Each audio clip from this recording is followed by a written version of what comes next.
Good morning. ഇന്ന് Christmas അവധിയൊക്കെ കഴിഞ്ഞ് school തുറക്കുന്ന ദിവസമാണ്. അതുകൊണ്ട് അതും ഭയങ്കര എക്സൈറ്റഡ് ആയിരുന്നു. അവൻ രാവിലെ തന്നെ എഴുന്നേറ്റ് ബ്രഷൊക്കെ ചെയ്ത് താഴെ വന്ന് ബ്രേക്ക്ഫാസ്റ്റിന് വേണ്ടി വെയിറ്റിംഗ് ആണ്. അങ്ങനെ ഞാൻ അവൻ്റെ ബ്രേക്ക്ഫാസ്റ്റൊക്കെ റെഡിയാക്കി, ലഞ്ച് ബോക്സ് റെഡിയായി. പിന്നെ അവന് സാൻഡ്വിച്ചാണ് രാവിലെ കഴിക്കാൻ ഇഷ്ടം, അപ്പോൾ സാൻഡ്വിച്ചൊക്കെ ഉണ്ടാക്കി.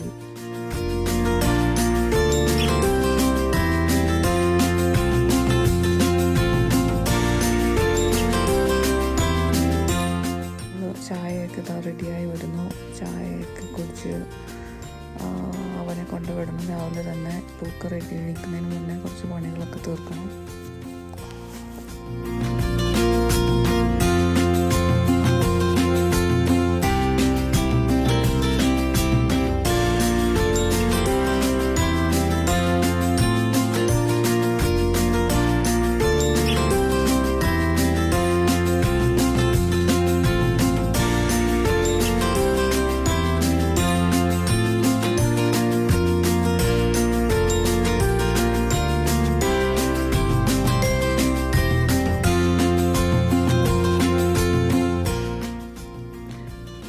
ബ്രേക്ക്ഫാസ്റ്റൊക്കെ കഴിഞ്ഞിട്ട് പതുക്കെ കൊച്ചു വർത്താനമൊക്കെ പറഞ്ഞ് വരുവാണ്.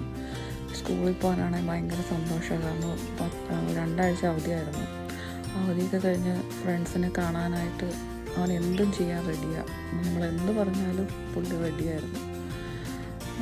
ഓടിപ്പോയി വാഷ്റൂമിലൊക്കെ പോയി, ഒരു കുഴപ്പമില്ലായിരുന്നു. നല്ല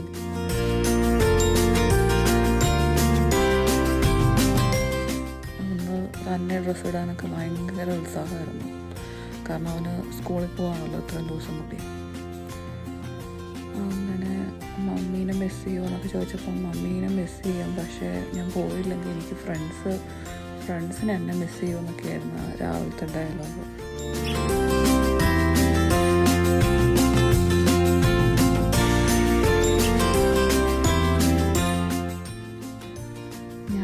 കുറേയൊക്കെ ഹെൽപ്പ് ചെയ്യാറുണ്ട് ഡ്രസ്സ് ഇടാനൊക്കെ. പക്ഷേ സ്കൂളിൽ അവരെ പുറത്തൊക്കെ വിടുമ്പം മൈനസും ഒക്കെ വെതറൊന്നും അവർ വിഷയമില്ല. അവർ വിൻ്ററിലും നല്ല മഞ്ഞത്തൊക്കെ സ്നോയിലൊക്കെ കളിക്കാൻ പിള്ളേരെ വിടും. അതുകൊണ്ട് ഞാൻ അവനെ snow pant, snow boots, jacket അതൊക്കെ തന്നെ ഇടാനാണ് എപ്പോഴും എൻകറേജ് ചെയ്യാറ്. കാരണം അത് ഞാൻ ചെയ്ത് കൊടുക്കുമ്പോൾ അവൻ പുറകോട്ടായി പോകുമെന്നൊരു തോന്നൽ എനിക്കെന്തോ വരാറുണ്ട്. പക്ഷെ അവനിടാനൊന്നും കുഴപ്പമൊന്നുമില്ല. കാരണം അവനറിയാം സ്കൂളിൽ അവൻ തന്നെ ചെയ്യണമെന്നൊക്കെ.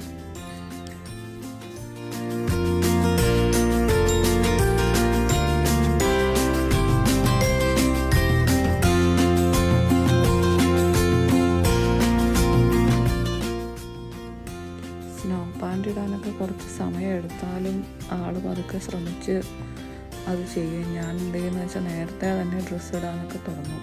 അപ്പം അവന് കൊടുക്കേണ്ട കുറച്ച് കൂടുതൽ ടൈം കൊടുക്കും ഞാൻ രാവിലെ. ഒരിക്കലും അവനെ റഷ് ചെയ്തിട്ടില്ല. അപ്പോൾ അവനും അത് തന്നെയാണ് ഇഷ്ടം. ഒത്തിരി റഷ് ചെയ്ത് കഴിയുമ്പോൾ രാവിലെ അവന് ഇഷ്ടമല്ല. അവന് പിന്നെ ഭയങ്കര ദേഷ്യമായിരിക്കും.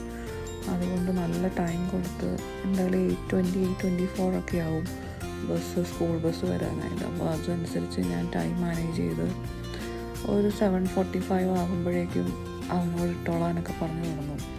അങ്ങനെ പതുക്കെ വർത്താനമൊക്കെ പറഞ്ഞ് ഇങ്ങനെ സ്ലോ ആയിട്ട് ചെയ്യുന്ന അവനിഷ്ടം. ഒരു ഇച്ചിരി സിബൊക്കെ ഇട്ട് കൊടുക്കാൻ ചെറിയ ഹെൽപ്പൊക്കെ വേണ്ടി വരും. അപ്പോൾ അത് മാത്രം ഞാൻ ഹെൽപ്പ് ചെയ്യും. അവൻ്റെ സ്കൂളിൽ ടീച്ചർ ഹെൽപ്പ് ചെയ്യുമെന്നൊക്കെയാണ് പറയുന്നത്. പിന്നെ ഇതവൻ്റെ ഭയങ്കര ഫേവറേറ്റ് ഹാറ്റാണ്. കഴിഞ്ഞ ദിവസം കടയിൽ പോയിട്ട് അവനിത് വേണമെന്നൊക്കെ പറഞ്ഞ് മേടിപ്പിച്ചത്. അപ്പോൾ അതിൻ്റെ ഒരു ഷോ ഓഫാണ് നടക്കുന്നത്.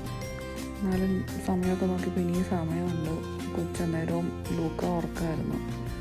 ഒരു ചേട്ടൻ അതിൽ വരില്ല. എല്ലാം കുറേ കളിച്ചൊക്കെ നടന്ന് അവസാനം പോകാൻ സമയമൊക്കെ ആയി.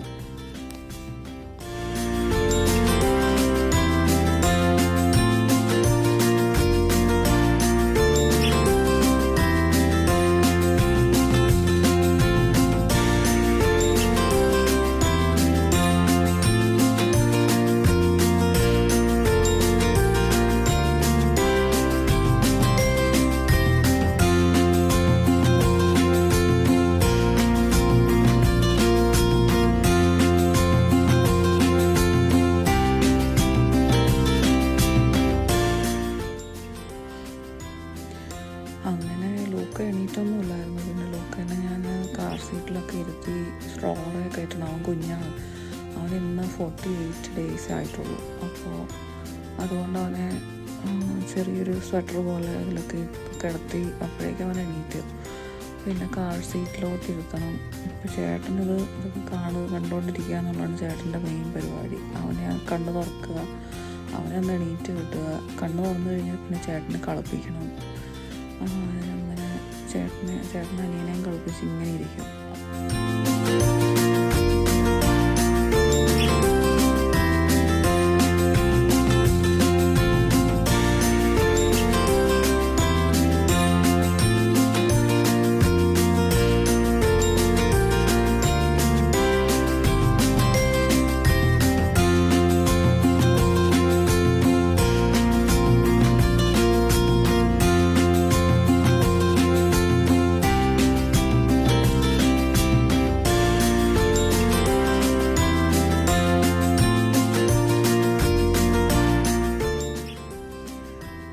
ലൂക്കനെ കാർ സീറ്റിലിരുത്തി പിന്നെ ഞങ്ങൾ റെഡിയാവുകയായിരുന്നു. ജാക്കറ്റൊക്കെ ഇടണം, ബൂട്ട്സ് ഇടണം.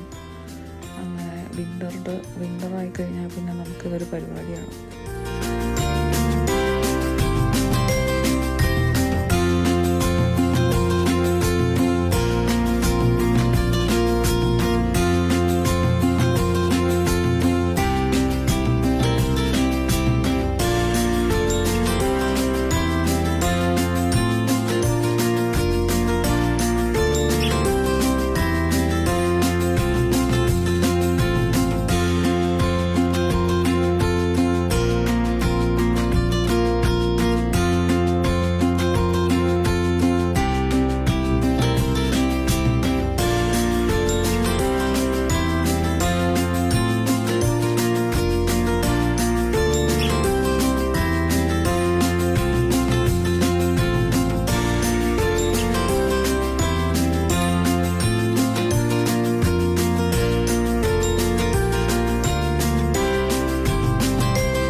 റെഡിയായി, ആദോ റെഡിയായി, ഞാനും റെഡിയായി. ഞങ്ങൾ 3 പേരുടെ ഗ്യാരേജ് വഴി പുറത്തോട്ട് പോയി. കാരണം ഞങ്ങളുടെ സ്ട്രോളറൊക്കെ ഇരിക്കുന്ന അവിടെയായിരുന്നു. അങ്ങനെ ലൂക്കനെ പതുക്കെ സ്ട്രോളറിലൊക്കെ ആക്കി. നല്ല തണുപ്പുണ്ടോ കാറ്റുണ്ടോ എന്നൊക്കെ എനിക്ക് ടെൻഷൻ ഉണ്ടായിരുന്നു.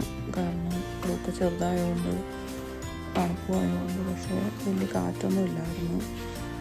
അപ്പോൾ സ്ട്രോളറിലൊക്കെ ആക്കി അപ്പോഴേക്ക് ലൂക്ക കണ്ണു തുറന്നു. ലൂക്ക കണ്ണും തുറന്ന് നോട്ടോ ഇതിൻ്റെ സംഭവം. പിന്നെ ഒരുവിധം അവനെ ഞാൻ ഉറക്കി. അവൻ പെട്ടെന്ന് തന്നെ ഉറങ്ങി ഭാഗ്യത്തിന്. അല്ലെങ്കിൽ പോണ വഴി മുഴുവൻ കരഞ്ഞു.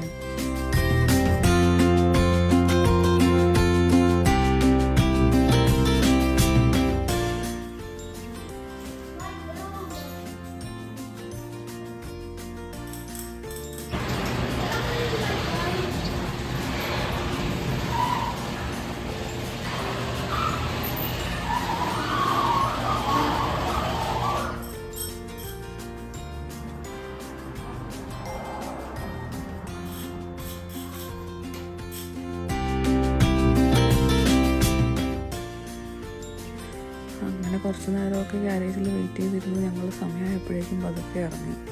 കഴിഞ്ഞ ദിവസം വീണ കുറച്ച് അത് കുറച്ചേ ഉണ്ടായിരുന്നുള്ളൂ, വീണ് കിടപ്പുണ്ടായിരുന്നു. അപ്പോൾ അത് ആദ്യം മുഴുവൻ കളിച്ച് അതൊക്കെ അവൻ്റെ നടത്തം അങ്ങനെയാണ്, കുറേ സമയമെടുക്കും, ഭയങ്കര സ്ലോ ആണ് അത്. അങ്ങനെ പതുക്കെ ഞങ്ങൾ ബസ് സ്റ്റോപ്പിലേക്ക് നടന്നു. ഞങ്ങൾ പോണ വഴിക്ക് തൊട്ടടുത്ത് തന്നെയാണ് ബസ് സ്റ്റോപ്പ്. ഒരു സ്കൂളുണ്ട്, പക്ഷെ അത് പബ്ലിക് സ്കൂളാണ്. അപ്പം ആദ്യം കാത്തലിക് സ്കൂളിലാണ് പഠിക്കുന്നത്. പക്ഷേ ഈ സ്കൂൾ നല്ല സ്കൂളാണ്, നല്ല റിവ്യൂ ഒക്കെ ഉള്ള നല്ല സ്കൂളാണിത്. ഞങ്ങളിവിടെ നോക്കിയിട്ട് കിട്ടിയില്ല. അടുത്ത വർഷം നോക്കണം. കാരണം ഈ ലോക്കയും കൂടെയൊക്കെ ആയി കഴിയുമ്പോഴേക്കും തൊട്ടടുത്താവുന്നവർക്ക് 2 പേർക്ക് കൂടെ നടന്നു പോകാവുന്നതേ ഉള്ളൂ.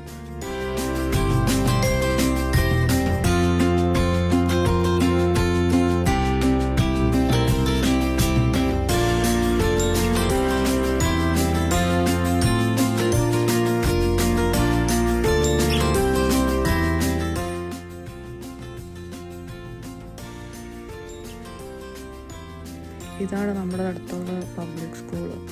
നമ്മുടെ ഒരു 3 വീടിൻ്റെ മാറിക്കഴിഞ്ഞാൽ നമുക്ക് പബ്ലിക് സ്കൂളാണ്. അപ്പോൾ ഈ പബ്ലിക് സ്കൂളിൻ്റെ അങ്ങേയറ്റത്താണ് സ്കൂൾ ബസ് വരുന്നത്.